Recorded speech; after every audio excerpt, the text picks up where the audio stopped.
Слога Виница го заекна својот играчки кадар пред почетокот на новата сезона во втората македонска фудбалска лига, претставувајќи и двете нови заселувања Илар Чилафи и Никола Талески.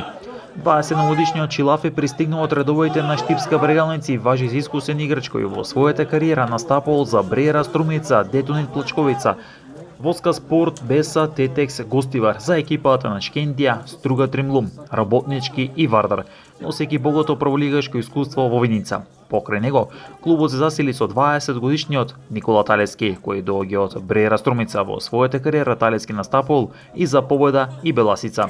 Екипата на Слога Виница новата сезона ја отвора со гостување во Автокоманда, каде во рамки на првото воено коло ќе се соочи со тимот на Скопје. Вторлигашот Детонит Плачковица пак се засили со два млади играчи, станува збор за Није Сусуфи и Лука Атанасовски. Јусуфи во Радовиш доаѓа од Гостивар, а беше дел од Вардарич Купе, а пак Атанасовски доаѓа од Вардар, а беше дел од Беласица и се работи за млад и перспективен фудбалер. Новата сезона Детонит Плачковица се отвара против Големо Конјери во гости.